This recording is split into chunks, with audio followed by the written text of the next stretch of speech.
Assalamualaikum warahmatullahi wabarakatuh. And a very good day to our lecturer, Dr. Ruslan Jaafar. And today, my group and I have chosen the topic number 3. But beforehand, let me introduce my group members. First of all, I have Wang Chong, okay, Fang Chuifu, Felix, Suhashini Rajagopal, and Amuta Kanan. We also have Khairul Anwar, and last but not least is Shaza Amelia and myself, Daniel. Okay, so we have chosen the topic number 3. First of all, let me introduce to you what is our table of contents. We are going to talk about the introduction of Hibah, the concept of Hibah as an alternative wealth management tool, issues with implementation, economic and tax implementation, recommendations for enhancement, case studies, ethical consideration, and last but not least is the conclusion in order to conclude our presentation today. The concept of hibah is actually a traditional Islamic practice that is often referred to as gift. In Malay, we call it as hadiah or donation. It means that, let's say, I give a person an amount of money and I expect nothing in return. That's why it is called as hibah or a gift or a donation instead. Next, let's talk about the concept of hibah. In my opinion, it actually allows individuals to transfer their asset, um, whether it is money, whether it is property, or any other valuable items or things, okay, to our family members, to our health, or any charitable causes during our lifetime. So let's talk about the principle of a valid hibah. So number one is the giver, or we call it a donor, okay, the one that is donating, okay, must have full ownership and control over the asset that is being gifted to another person. And the gift must be transferred voluntarily and without any form of coercion or deceit. Secondly, the recipient or the donee, the one that is receiving the hibah. Okay, so the recipient should accept the hibah willingly and without any form of compulsion. So this principle is about ensuring that the recipient is being sincere or genuine, being genuine by accepting the gift without being pressured or forced to do so. Thirdly, the hibah must be unconditional and irrevocable once it is given. So basically, the donor cannot impose any condition or terms that will change the ownership or control of the gifted asset or item after the hibah is completed. Now, let's talk about how it differs from other wealth distribution mechanism. So we have 3. Number 1 is faraid. So basically, if hibah, they allow the individual to distribute their wealth during their lifetime. Meaning, if you're not dead, so we can still give the hibah. But if you're dead, we can also give the hibah. Whereby faraid is about inheritance, right? So this inheritance comes into effect upon a person's death and is governed by strict Islamic rules on the distribution of assets among the health that is being written on the faraid. Next is wasiyah. But the first hibah and wasiyah is that it does not require the same formalities and procedures. So the wasiyah is a will of testament or a written document that outlines the distribution of asset after the death. But hibah is the direct transfer of ownership during our lifetime. Last but not least is court and mudarabah. Okay, so basically, hibah is a unilateral transfer of asset without the expectation of repayment or sharing profit. Let's say I give you this iPhone, I do not expect anything back in return. But then, qard and mudarabah is about loans and investment. So it basically it consists of repayment with or without additional returns. Moving forward, I call upon my fellow member, Amuta. Good morning, Dr. Roslan. So today I'm going to explain about HIBA as an alternative wealth management tool. So let's look in first one, HIBA in estate planning. So HIBA plays a pivotal role in estate planning, which provides a more direct means of transferring assets. So it ensures that the donor can control the distribution of their wealth during their lifetime, so reducing the risk of disputes among heirs. So let's move on to the HIBA in intergenerational wealth transfer. So parents can use HIBA to give assets to their children, or other family members during their lifetime, allowing them to see the impact of the generosity and provide financial support when needed most. So this process not only strengthens family bonds but also helps in the efficient transfer of wealth, mitigating potential conflicts among years after the donor passes. So, moving on to the benefits for charitable giving. So, the donors can use HIBA to give assets or financial resources to charitable organizations, foundations, or causes they are passionate about. So, this enables individuals to leave a lasting legacy by supporting charitable endeavors that align with their values and beliefs. So, moving on to the last part, potential benefit for charitable giving. So, the first one, which is tax advantage. So, in certain countries, HIPAA to charitable organizations may qualify for tax deduction or exemptions. So this can incentive individuals to allocate portions of their wealth to charitable purposes, so reducing their tax liability while supporting causes they are care about. So the last point is family legacy. So by incorporating charitable giving through HIPAA into their estate planning, individuals can instill philanthropic values in their family. So these not only preserve their family legacy but also foster a culture of giving among future Okay, generations. good day, Professor Roslan. So today I will be explaining about the issues with implementation of HIBA. Okay, let's look into the first one, which is challenges. First one will be disputes and family conflicts. So HIBA can sometimes lead to family conflicts. This point referring to family conflicts like when in a family when they have different opinions who should receive the assets. It will lead to a lot of issues problems. So that's what we meant in the first point. So the second one is tax implications. Depending on the jurisdiction, hiba can have tax implications that need to be considered and properly managed. So the third one will be asset valuation. Determining the value of asset being transferred can be challenging, leading to disagreement of misunderstanding. The last one is inheritance law. Hiba can sometimes conflict with inheritance law, causing disputes among the family members if it's not handled carefully. So let's move on to the legal complicities and variation across different Islamic jurisdiction. So hiba is generally considered permissible, but specific regulation may differ based on the interpretation of Islamic law within the different jurisdiction. So, for instance, some countries might require written documents and registration of um, sorry, law of registration of hiba transaction, while others may not. So, in Malaysia, for example, hiba is subject to specific legal provision, whereas in Saudi Arabia, the legal framework may different from us.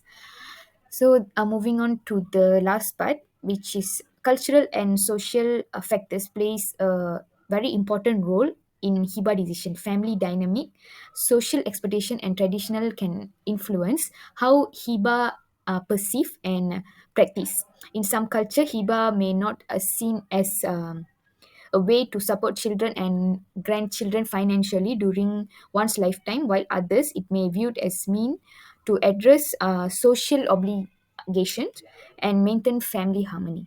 So that's all from my part. Okay, let's move on to the economic and tax implications of hibah, a form of Islamic gift giving that serves as a structured mechanism for transferring assets. So first of all, let's delve into how hibah impacts both individuals and society at large. So first is economic impact on individuals.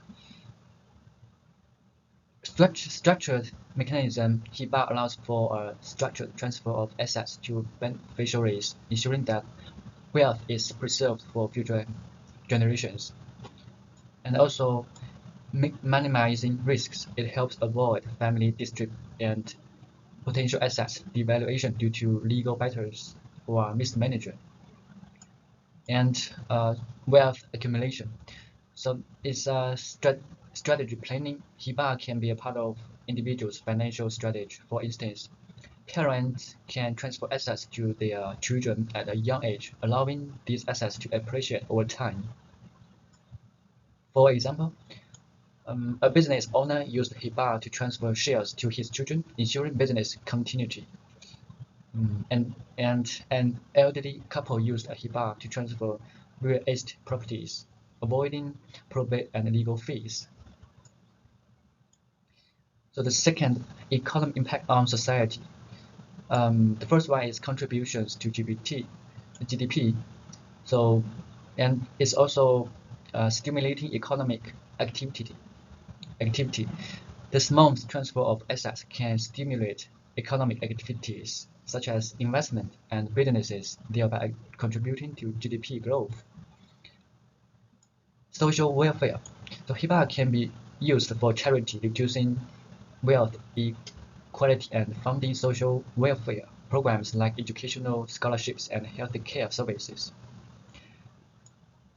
Also, data and studies. This is like research shows that contributes with well-structured inheritance laws, including Hibah, tend to have low levels of wealth inequality. Tax implications of Hibah. So first is tax benefits. Some assets transferred through Hibah may be exempt from inheritance or gift taxes, depending on jurisdictional laws. And tax deduction.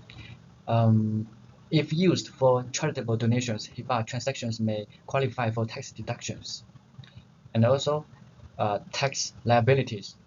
So this means transferring certain assets like stock or real estate might trigger capital gains tax for the beneficiary. Mitigation strategies. This refers to consulting tax advisors, and timing the Hibah transaction can help minimize these liabilities. Jurisdictional variations. So it's crucial to be aware of these tax laws specific to the jurisdiction where the Hibah transaction is taking place. So in summary, Hibah is not just a form of gift giving, it's a powerful tool for wealth preservation, accumulation, and society benefits. Its impact is felt both at individuals and society levels, and it comes with its own set of tax implications that need careful consideration. Hello, thanks a lot. This is Wang Cong speaking, and today I will mainly discuss the enhancement of Hibah application in Islamic wealth management. Then I will focus on these three parts, A, B, and C. A, practical recommendations, meaning that I will provide practical recommendations to improve the application of Hibah. Then legal and regulatory changes. Here I will suggest ways to address legal and regulatory changes. Then let's go to C, education and awareness. Here I will emphasize the importance of education and awareness. Okay, let's move to the next slide. A, practical recommendations. Here I illustrate the 5 key recommendations for better Hibah application. Firstly is clear documentation, meaning that document transactions clearly. Then expert consultation, which means that seek advice from scholars. Then financial planning, meaning that integrate Hibah into financial plans. Then the first one, family dialogue. By saying this, I mean we need to encourage open discussions. Number 5, periodically review, meaning that regularly assesses the Hibah arrangements. B, legal regulatory changes. Here, I will mainly focus on addressing legal changes. Firstly, legal advocacy, meaning that collaborate for clear regulations, then standardize the documentation. I mean that develop templates, then legal expertise. This involve specialized expertise. C, education and awareness. Here, I will mainly focus on emphasizing education and awareness. As you can see here, there are 5 factors. Firstly, workshops and seminars, meaning that organize educational events. Then, online resources, meaning that create accessible materials. The third one is community outreach, meaning that engage local communities. Then the first one, collaboration with institutions. To be specific, partner with education. Then the last one, professional training, meaning that offer expertise enhancement. Okay, thank you very much for your attention. So I will continue with the case studies. The practice of hibah in takaful institutions, a case study in Takaful Ikhlas Sdn Bhd by alias Azhar Muhammad Hafiz Badruzaman from UUM. So hibah in takaful is permanent as it will not become a will and it is conditional. It is offered to the recipient for a certain period of time. The takaful benefits are linked to the death of the participant and the maturity of the certificate. If the participant is still alive, when the certificate matures, the benefits will be the property of the participants, but if the participant dies before the maturity, hibah will take effect. Hibah in takaful can also be beneficial for children as in the product by Takaful Ikhlas Sdn Bhd. The parents of the children can be the hibah provider and the children can be the takaful participants. It is beneficial to the children as they can receive gifts from their parents for future use. Hibah may also solve particular circumstances by giving portions of the wealth to someone who has different religions or particular blood heirs. So in the case study, they also mention about hibah proposal. This is applied by Syarikat Takaful Ikhlas Sdn Bhd. By filling the form, takaful participant will propose the tabarruk fund to one or more beneficiaries to his takaful benefits. Even if hibah is not happened yet, the proposal form will allow the funds to be donated to the proposed beneficiaries after the death before maturity. However, not everyone can be appointed as beneficiaries, and this is to protect the interests of the individuals that are affected by the disease and considered to be in line with the Sharia, with the Siyasa Sharia. Hibah proposal method also seek to overcome the unsatisfied cover issue because the takaful benefit is yet to exist when the hibah is made.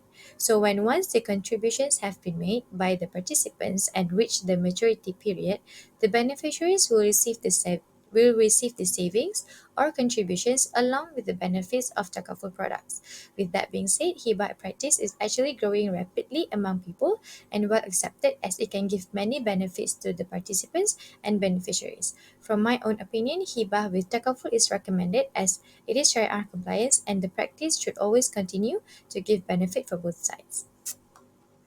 Hello everyone, my name is Khairo Anwar bin Yahya.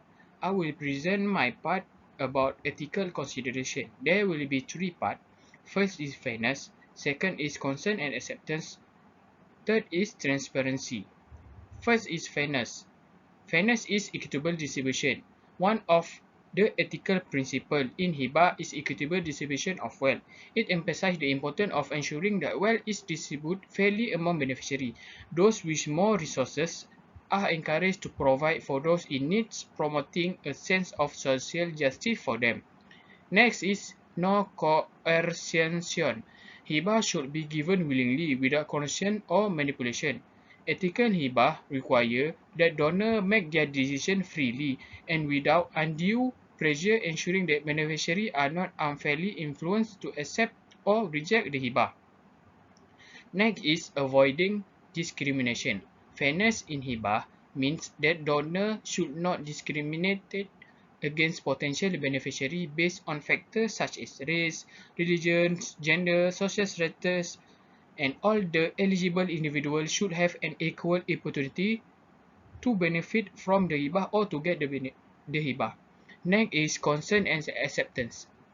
Ethical hibah transactions involve mutual agreement and willingness on both sides, ensuring that no one is coerced into giving or receiving the hibah.